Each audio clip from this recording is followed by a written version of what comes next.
Hello, dear friends, all lovers of freedom all over the world. I greet you according to your time zone. Good morning, good afternoon, and good evening. Long live Mazi Nnamdi Kanu of Biafra land.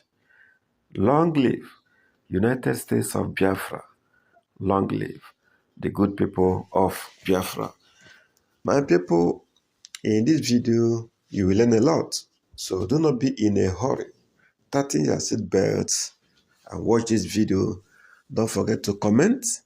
Don't forget to share this video and also give us a thumbs up. Thank you and God bless you. Let's go. Breaking news showing a statement from the Confederation of African Football about last night's Afcon final between Morocco and Senegal, which Senegal went on to win. It says the Confederation of African Football condemns the unacceptable behaviour of some officials during the Africa Cup of Nations final between Morocco and Senegal in Rabat last night. CAF strongly condemns any inappropriate behaviour which occurs during matches, especially refereeing team match organisers. CAF is reviewing all footage and appropriate action taken against those found guilty. Afcon final now, goodness me. It was a dramatic match which saw Senegal head coach Pape Thiaw direct his players off the pitch in an extraordinary protest in the final. It was after this late VAR awarded penalty for Morocco in the dying minutes of normal time. Now, goodness me, what is the referee's responsibility in this particular situation? I mean, it was utter chaos. How do you try and keep a sense of calm? Is there anything you can do?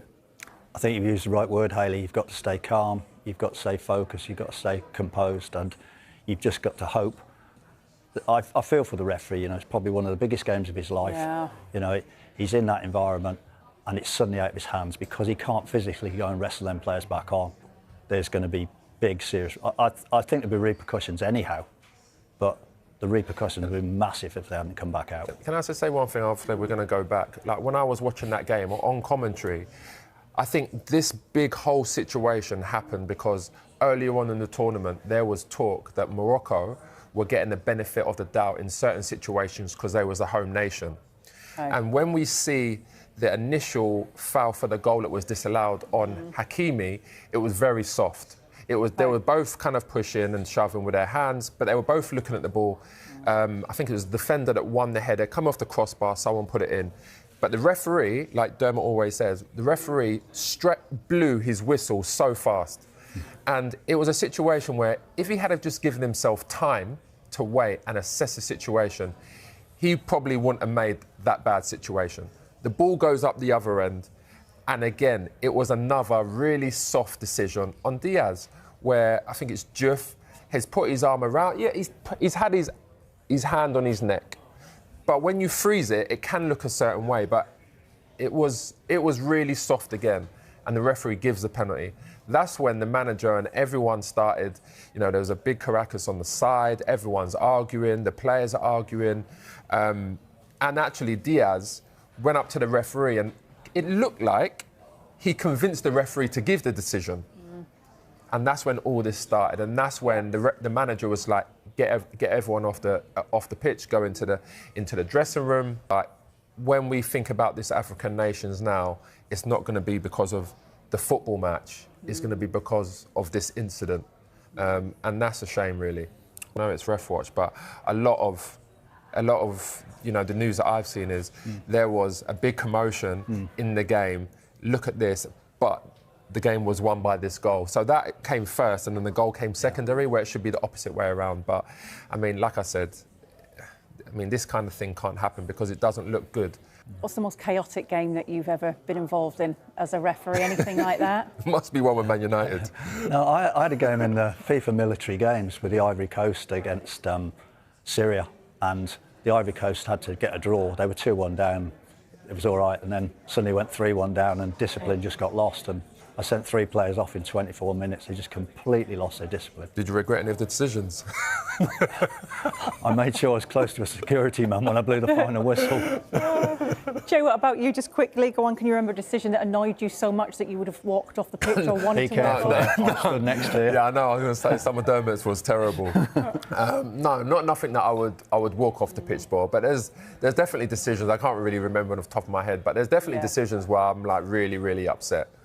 But also, conversely, there must be loads of decisions that you think, I was lucky to get that. Yeah, no, definitely. I mean, there was definitely some that I was lucky to get away with as well. And that's what I say, you know. The trouble is, players always remember the decisions that go against them. Yeah. True. They're the ones that matter. But now objective. I mean, the fact that Roy Keane was saying that one about Docky, I mean, Roy Keane's been into some, you know, really, really tough challenges. But now he looks at things and, you know, you've got to look at things with a smile, because when you go onto that, when you cross the white lines, you go on there with a completely different mindset to when you come back off the white lines. So, I mean, that's just football. True. We're going to end on this with a story that is still kind of rumbling on from this about the actual penalty itself, guys, because there have been suggestions from some he's missed on purpose. Look, we don't think that was the case. I've got to say that. But is there a rule around that, Dermot? Why would he miss on purpose? You know, he's going to throw away the chance to win the African Nations Cup for his home nation in front of his home crowd. It's just, it just wouldn't cross his mind. I mean,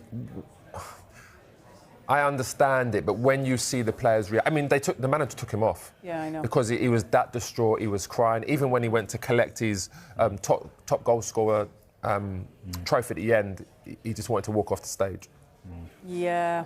Look, on this footballing matter, what do you think of the decision for him to take a Panenka in that situation and that pressure?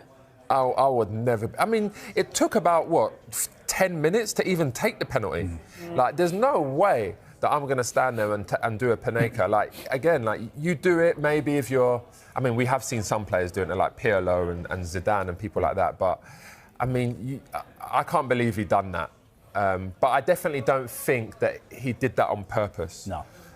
Because you could tell by the reaction. I mean, I'll be surprised if he takes a penalty again in his career, because that will give him nightmares for years. I mean, I've missed a penalty and I've hit it well, and in my mind I'm like, oh, why did I do that? It's interesting to say about the time, because I took the penalty for every team I played for, and fortunately I never missed. Really? But, no, not one. I need to look back at the record books here. Not one. But time's a big thing, and the longer you delay me taking it, the more pressure you put on me. Because you second guess yourself. Yeah, and it's interesting. I saw a game once where a referee, he gave a penalty in a Champions League game, a real high-profile game. It's definitely a penalty.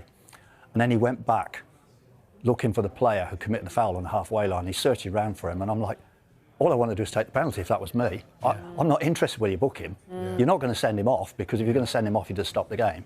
Yeah. But whilst you're looking for him, you're putting all the pressure back on me. I was in a situation before when I was playing for Charlton, and we played against Chelsea, and it went to a penalty shootout. And, you know, I had a slight groin injury, but the manager insisted that I take the penalty because I strike the ball well. You know, when the ball came to me and I'm walking from the halfway line to the penalty spot, so many thoughts are going through your mind, and that's not even like waiting a long time. When I got to the penalty spot, I took the penalty, I said to myself, I want to place it, and I took the worst penalty ever, and Peter Cech dived over it. I think it was Peter Cech or Kudicini, one of the two. Senegalese coach is still very young. I think it is inexperienced, but that notwithstanding, his team performed very, very well. Senegal now has become a giant in African football. You are not going to see them fall back again like the Super Eagles. Senegal is now the best team football nation in Africa as far as today is concerned, and they are consistent. I like that.